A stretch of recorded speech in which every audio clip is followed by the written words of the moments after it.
And welcome into this week's edition of Gator Bytes on the 1010XL.com podcast network, also being simulcast on the Florida Gator 1010XL Facebook page. Today's Gator podcast is brought to you by Southeast Orthopedic Specialists. They're Northeast Florida's leading orthopedic center, providing an unparalleled level of care across numerous locations in both Jacksonville and St. Augustine. That includes Riverside, Northside, the South Side, the beaches, Fleming Island, and St. John's. He is Denny Thompson. I'm the hacker, Ryan Green. We know most of you that watch our podcast here on 1010XL's Florida Gator page, listen to us, are probably in the Jacksonville area. Thankfully, it looks like we've been spared a lot of the worst of Hurricane Ian. But for those of you that watch, my goodness, in South Florida, particularly Southwest Florida, Denny, I know you have a complex down there. My stepbrother lives in Lee County, and he told me last night, he said, wait till the sun comes up. It's not going to be good, and it's not good. So certainly we're thinking about everybody, Fort Myers, Naples, as they receive the wrath of this storm. Yeah, man, scary stuff. Scary stuff. Prayers out to you guys, man.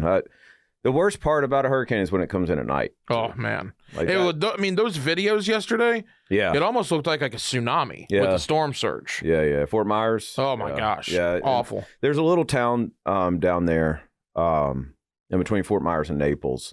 Bonita Springs. Yeah.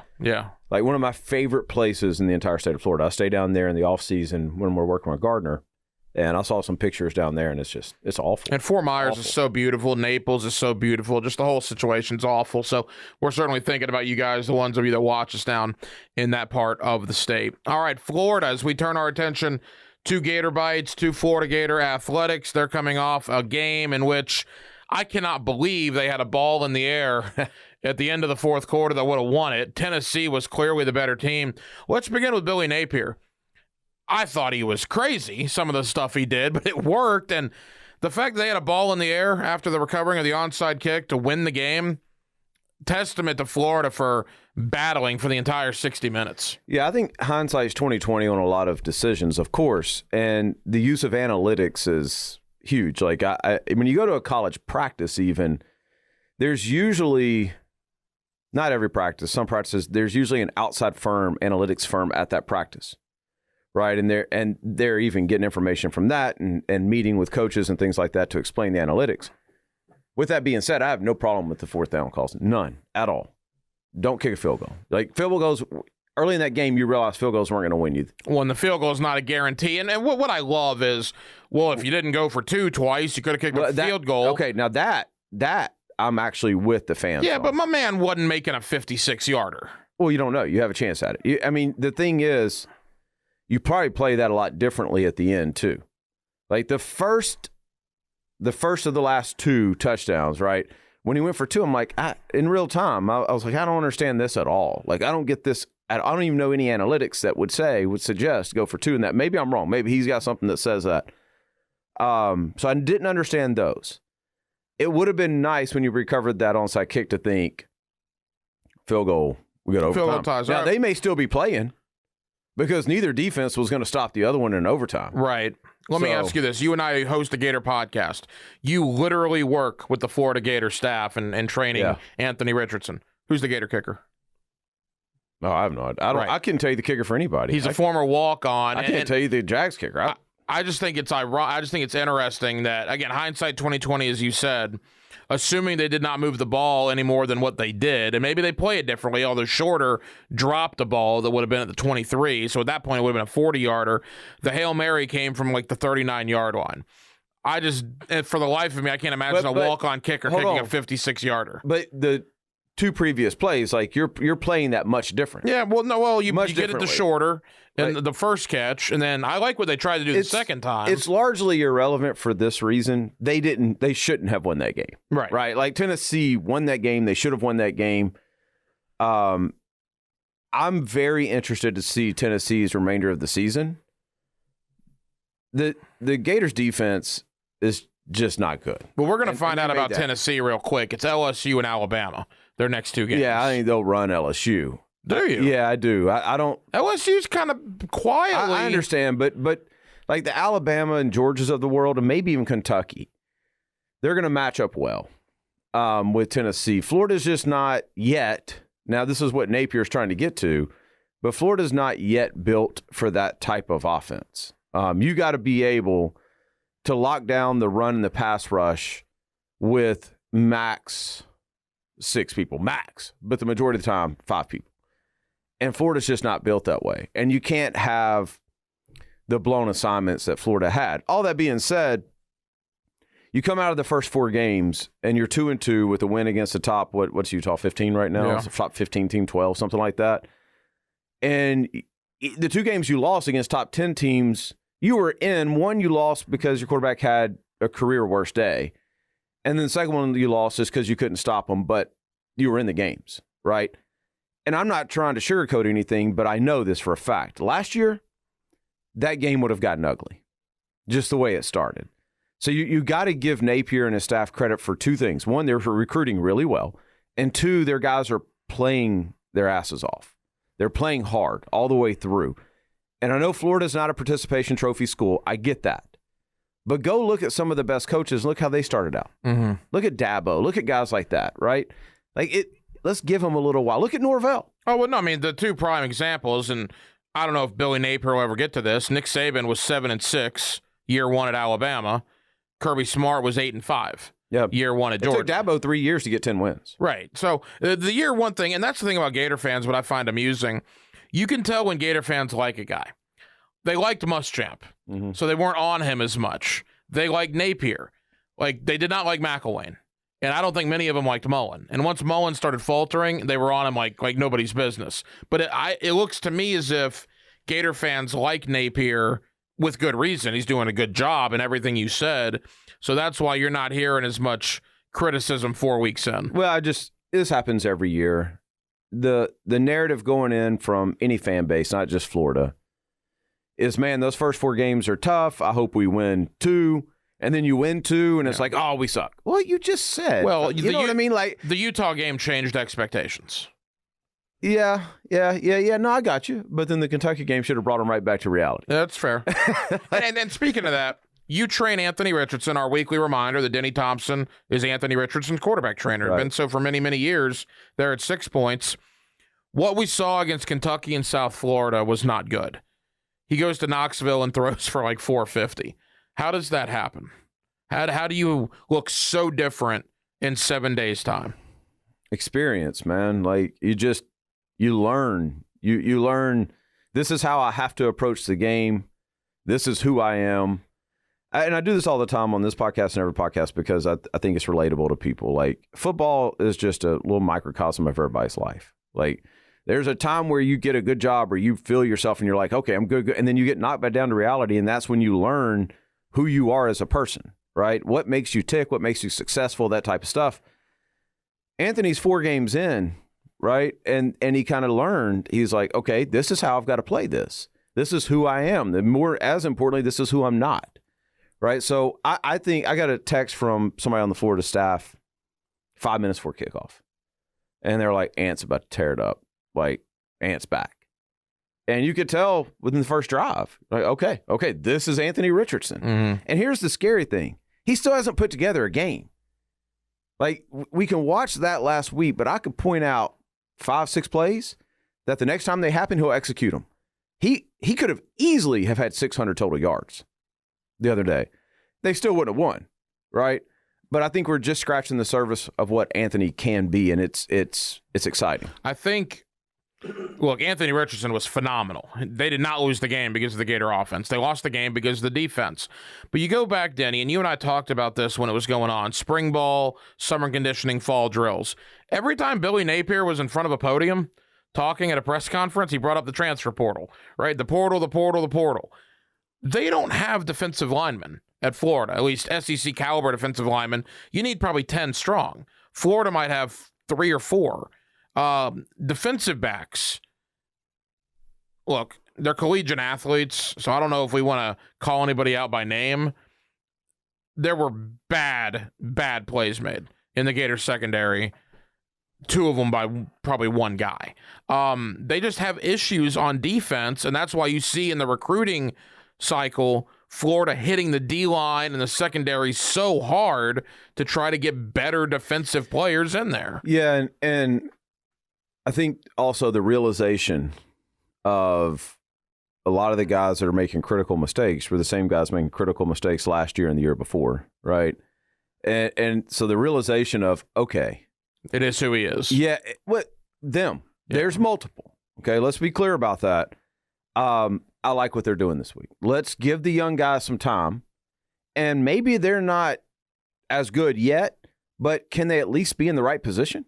And if they can be in the right position and they'll pay attention and learn, then let's get it over with now. Let's just go ahead and let them run. And it's a good couple game stretch to get them initiated into college football. So I think that was the tipping point, and I think you'll see a lot more younger guys playing. For people that don't know, Kamari Wilson is going to start in place of Trey Dean in the Gator secondary. And I'm excited to see Kamari Wilson for a couple of reasons. Number one, highly touted recruit. Number two, IMG. And anybody you talk to that covers recruiting, the IMG kids of 2023 and 2024 love Kamari Wilson. Mm-hmm. So you see him out there playing as a true freshman.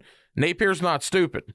That's going to resonate in the recruiting cycles with some of his younger teammates at IMG Academy. I guess. I mean, I'd never thought about that angle. I'm just thinking about how do you win football games.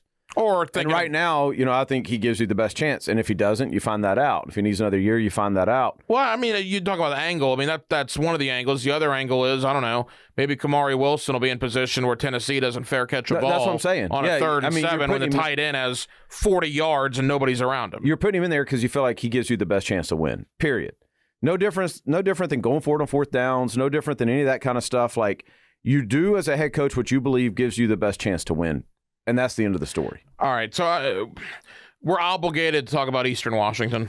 No, we're not. Well, why are we? Because I didn't sign a contract that said I got to talk about Eastern Washington. I do want to talk about the premise of games like this. We'll get to that in a moment. Today's Gator Podcast is brought to you by Southeast Orthopedic Specialists. For the highest quality care, you can rely on Southeast Orthopedic Specialists for any orthopedic injury or concern.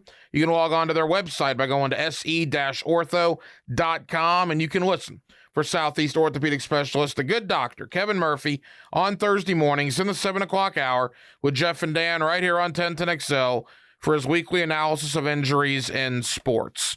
As a coach, what do you try to accomplish in a game like this against a average to below average 1AA opponent? Well, I think on the field it's the same now, but the broader answer to this question is you want to see how your guys approach this game in a normal atmosphere. This is not going to be a normal atmosphere. Yeah, it's Sunday at noon. For people that don't know, it got moved back. I mean, I bet you have 25,000 people in that stadium. I don't know. I mean, and when I say atmosphere, I mean like that daily routine, like our guys dialed in. That's the things as a coach that you want to look at on games that you should win by 40, especially when you had a scare by South Florida. Yeah. Is you want to see them check into that hotel Friday, right? And then Saturday morning, you want to see them wake up and approach that game the same way that they approach Tennessee or Utah or Kentucky. They're not going to get a chance to do that. It's going to be a little different. But in the game, I think the main thing you want is you want to see crispness. You want to see a smooth game. You want to see guys mentally dialed in. I think the crowd, and I'm not like, if you're planning on going, but I think that's largely irrelevant in this game for Billy Napier. What he wants to see is, who are we as a team? And we should beat this team by 40, and do we? And can we get to a position where Anthony's out of the game late in the second quarter, early in the third, right? And if you can't, that's a big disappointment as a coaching staff. You get the W, but if you come out of this and details weren't paid attention to by the players, and they weren't mentally prepared for the game, you've got a little bit deeper issues as a program, right? And so I think that's the reason you play these games, is you play them to go, hey, look around the country. These teams are pulling off upsets or keeping it close. Who are we that we can be the Alabama of the world, or we can be whoever, and go put a 60 burger on these guys? If that's where we want to go, we need to go. You don't have to look any further than Georgia last week. Right? Georgia laid an egg. Yeah, they could have. I mean, they were sleepwalking. Like, you can beat Kent State with one Antine behind your back, and they tried to do that, I guess. That's right. And I guarantee you that they've had maybe the roughest week of practice they've had this year. Because there's no way as a coach you can let that slip. No way. Especially when you got a quarterback who's Heisman favorite, and he looks like he approached it half-ass.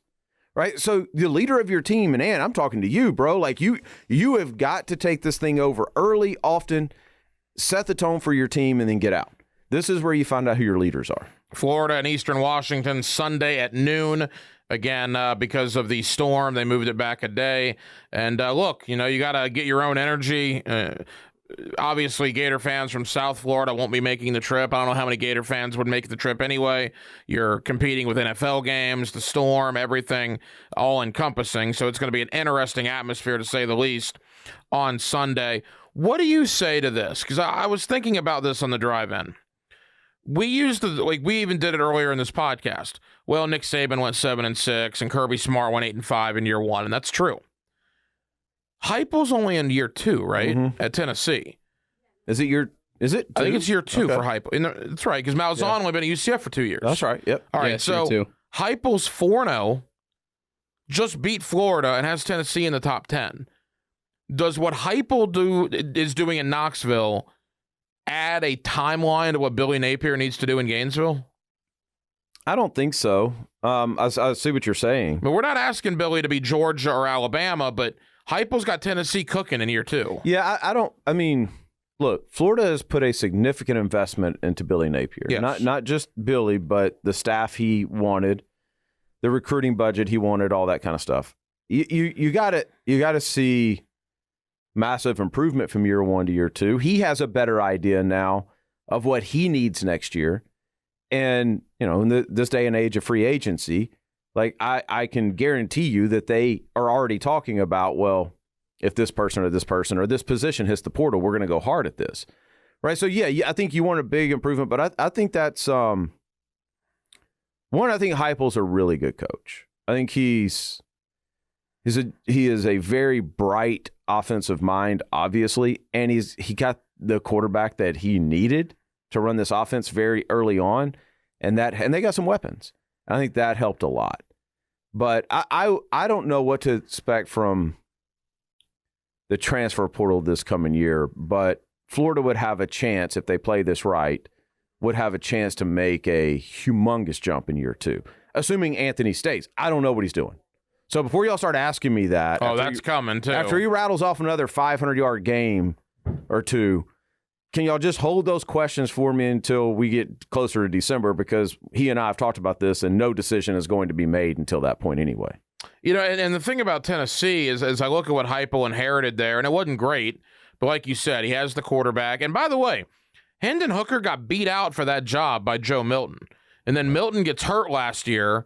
Hooker comes in, and the rest is history. So it's not as if Hooker was this all-world 5-star guy that from opening day has been awesome in Knoxville. I mean, he lost out on that job to Milton, and then Milton gets hurt. Hooker comes in and has never relinquished it. It's all about opportunities, man. No question about it. All about opportunities. And you got to give Tennessee credit for hiring a guy like Josh Heupel. You look at the Gator roster and the deficiencies, and we talked about them. The D-line, the linebackers, the secondary. Offensively, I think, Denny, and you tell me if I'm wrong, boy, the receivers are giving it 100%. They really are playing to the max of their ability. They're just not difference makers. Like Justin Shorter, Ricky Pearsall, Xavier Henderson, they're not what Florida is accustomed to as having difference makers.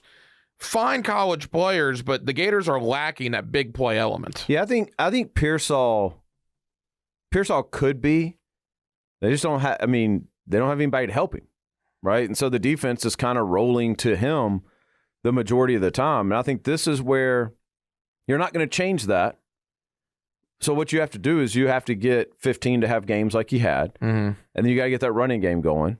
Which outside of 15, how did they run the ball the other day? It wasn't spectacular, right? Wasn't great, no. It was not great. Yeah. So, and by the way, Trevor Etienne, though, and Montreal Johnson. No, they're the real deal. I am perfectly happy with them. And my only point on that is, like, if you're doing that, now you're bringing another guy down into the box, and then so that can make an average receiver win more than what he normally would.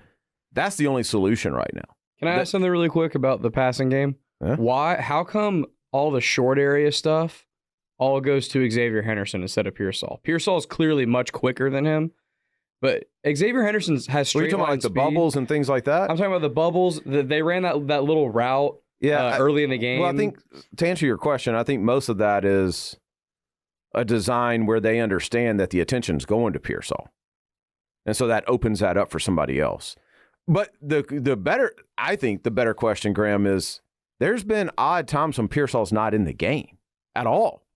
Right, exactly. It's like, I mean, I don't know. Maybe he's still got a lingering health issue because, he had that foot injury. It's just I don't know what it is. I see a couple of times Pearsall or Henderson has these bubble screens and he gets like 5 yards. I'm like, Pearsall might make somebody miss and still be running. They see something out of Henderson because they keep running him back on kickoff return, which have y'all noticed that it's always kicked to him. It's never kicked to ETN. Mm-hmm. They're both back there. And every single kickoff goes straight to Henderson. So, I mean, they see something out of Henderson that's explosive. And I don't know. I think maybe they're just waiting for that light to click on. Today's Gator Bytes podcast is brought to you by Southeast Orthopedic Specialists. They're Northeast Florida's leading orthopedic center, providing an unparalleled level of care across numerous locations in both Jacksonville and St. Augustine. That includes Riverside, Northside, the South Side, the beaches, Fleming Island, and St. John's. I want to get to some of the SEC games this week because they're good. Florida moving forward. You kind of look at the next 3 games. Eastern Washington, they're hopefully working on their tan on Sunday by the second half. Missouri, you better beat Missouri. Missouri's not a good football team, although they probably should have beat Auburn last week and didn't. And then LSU. I mean, you have 3 straight home games, right? Those are all 3 at home. And you potentially could rattle off some nice wins in a row before the bye week leading into the cocktail party. So you need to be 5-2 coming into Georgia because that's not going to work out well for you. If they were to lose Missouri or LSU, I do think at that point you start talking about the season getting away from you a little bit. And, I mean,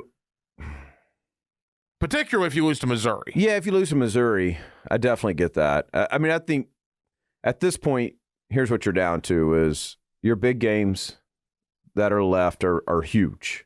Florida State is a huge game now. Yeah. How good do Gator fans feel about that one all of a sudden? Right. That's what I'm saying. Like, there are things, when we talk about seasons getting away, like in past years, you got to remember last year specifically, that Florida State game, like, they could have played that in the middle of nowhere at 9 a.m. Nobody cared. It was for a bowl game, but you're right. It was. Yeah.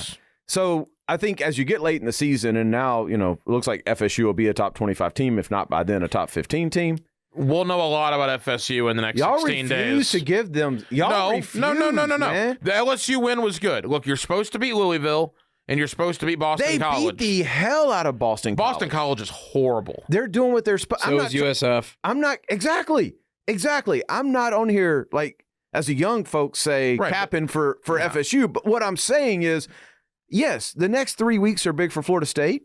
Right now, they're a better football team than Florida. Oh, there's no question they are. But, again, Wake Forest, NC State, Clemson, back-to-back-to-back, that's a tall order. I guess. It is. For the ACC, see, but you say, like, Florida State's what they were in the mid to late 90s. They're not. No, I'm not saying that like that. But what I'm saying is Wake Forest is a better team. What do you expect Florida State to do in those 3 games? 1-2.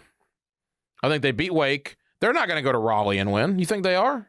I think they could. And you think they're going to beat Clemson? I have no idea. I don't know what Clemson is. Clemson don't know what Clemson is. Florida State doesn't go to Raleigh and win when they're good. It's a hard place to go in and win. I'm just saying, like, all I'm saying is they're a good football team. I'm not disputing And so when you look at Florida's schedule going forward, LSU's always going to be a big game. Always. Georgia's always going to be a big game.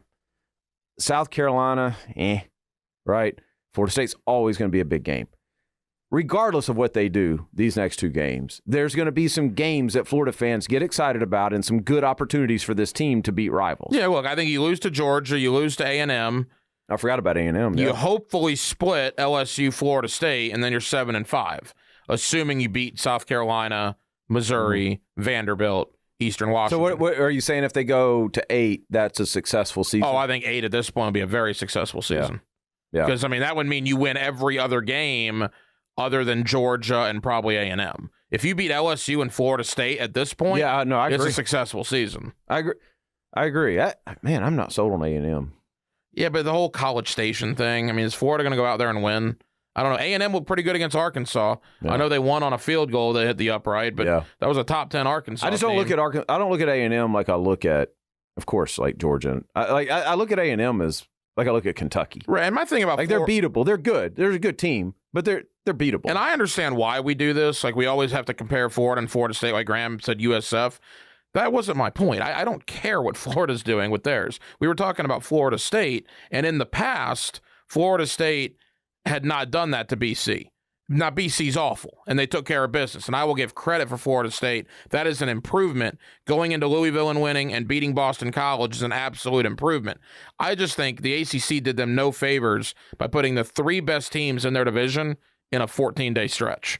Because there's no question going into the year that Wake Forest, NC State, and Clemson were the 3 best teams in the AFC. Yeah, I mean, ACC Atlantic. And I think I'm just excited to see those games.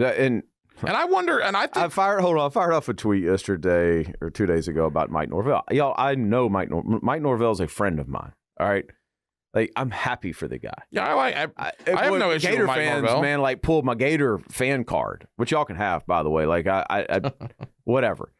I'm a Florida fan. My son's a Florida fan. I'm allowed to pull for and compliment friends of mine that are in the business. I don't really give a damn what any of y'all say. So when I talk about Florida State, I want to see them win because I know Mike and I know what kind of person he is. Mm-hmm. And I know and I've been consistent on this for 3 years. I know what he's attempting to build there. And man, he's starting to get results that he worked his butt off for. That if he was at another school that didn't just fire a coach, he would have started the year like on the hottest of hot seats. Right. So that's why I say I'm not putting anything past this Florida State team because they're gritty and they play hard. And every single game is the same thing. They're getting consistency out of the quarterback position and out of that receiver position. Oh, the Jordan Travis Defense story is a good. great story. So I don't know what they're going to do in the next 3. Like if I would love to see them go 2-1 in the next 3. I mean, I said on Hacker After Dark, if they win the next 3, Norvell's the national coach of the year. No doubt. Yeah. If they win 2 of the next 3, he's probably the ACC coach of the year. The only slippery thing would be if you lose the next 3, which I don't think they're going to do. No, that would be terrible. And I do wonder where Wake Forest is mentally after losing a double OT game to Clemson. Their coach is talking.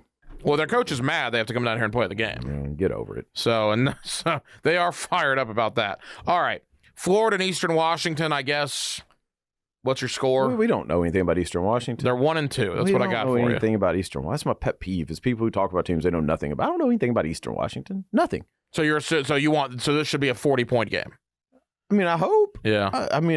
Yeah, sure. I can't give you a score somebody I've never watched. Well, no, yes. I guess. You know what I mean? No, you're right about that.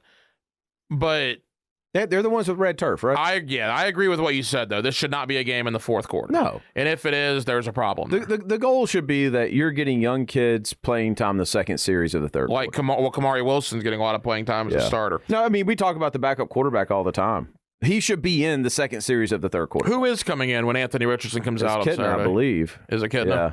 All right, so there's a lot of really good SEC games. Let's hit these rapid fire. I love the noon game. Noon game's great. Kentucky at Ole Miss. Yeah. How outstanding is that? What is that doing at noon? Yeah. 11 a.m. in Oxford. Yeah, no, and they've got Ole Miss like a touchdown favorite, don't they? I'd have to look it up. I mean, you got 2 top 15 teams. Kentucky, number 7 in the country. I was looking because we do this thing with George Moore Chevrolet every week where we pick the games there, and we do it against the spread. And I was shocked when I saw that. But they've got, I think they got Ole Miss as a pretty good favorite. That'll be an excellent game. Yeah, I love that. Noon kick on ESPN. Alabama, Arkansas. You wonder where Arkansas is. That was a devastating loss last week. It's at Arkansas. It's at Arkansas. Which is going to help Arkansas a ton just from, like you're saying, is getting back up for this game. I think this is one of those games, like in the first 15 minutes where it goes. If Arkansas's the regular Arkansas team that they've been under Pittman, then, okay, we got a game. If they come out there and there's a letdown because they were so high going to that A&M game. And the way they lost, the thing hit the top of the upright. I know. Then I think you kind of have to worry. But, I mean, what Arkansas's got to realize right now is everything they need is still in front of them. Yeah. Yeah, you got to get through Alabama. But if you get through Alabama, the Texas A&M game really didn't matter, right? Everything that you want is still there. A&M all of a sudden is back-to-back wins against Miami and Arkansas. They go to Starkville to play Mississippi State. Yeah, I think we'll find out a little bit more about what A&M is. Have they had a road game yet? I mean, because the last one was in Texas Stadium. Yeah, they have not. No, they have not had a road game. This is their first true road game? Yeah. Cowbell City. More cowbell. LSU, Auburn. Brian Harsin survived. If they would have lost to Missouri, I don't know if he's the coach right now. Yeah, I don't know. They've got. And by the way, for people that didn't see that, Missouri basically missed like a 25-yard field goal as time expired. I had money on Missouri winning the game. Oh, that's bad, dude. It's the worst beat I've ever suffered in my life. And then Auburn goes on to win in overtime. But now 7 o'clock on the Plains. I got as Brian Kelly and LSU come in after the podcast. Listen, here's the thing about Auburn is we've got a quarterback at Auburn, Holden Geriner, and he played like a series or something like that. But actually did well. So I watch a lot of the Auburn games. Dude, they are the worst games to watch. They are super boring. Every week looks like the same thing. If they don't find some playmakers, they don't get an answer at the quarterback position. And Holden's a true freshman, so I don't know that you want to go that because your next 2 games are LSU, Georgia, right? Like I don't know that you really want to throw a true freshman into those 2. But if they don't find that answer, yeah, I mean, these next couple games could get ugly. And then finally, Georgia goes to Missouri. Missouri's a weird place to play. It's just an odd SEC stadium. But I think because of last week, that Georgia might take them behind the woodshed regardless. Completely agree. Yeah. Completely agree. Yeah, bad timing for Missouri. All right, wrapping up. I guess the only other game I want to get to, well, heck, we're on it. Florida State, Wake Forest, 2 wins. I think FSU wins. I do too. Yeah. I think Florida State's going to beat them. Yeah. I don't think they're going to win NC State or Clemson. Yeah. I think they are going to beat Wake. But speaking of NC State, Clemson, they play on Saturday night. Game day will be there. Who do you like, the Wolfpack or the Tigers? I don't know because I want to see what this weather does. Yeah. South Carolina moved their game up to tonight. We're recording this on Thursday. By all indications, Clemson is still going to play NC State on Saturday night.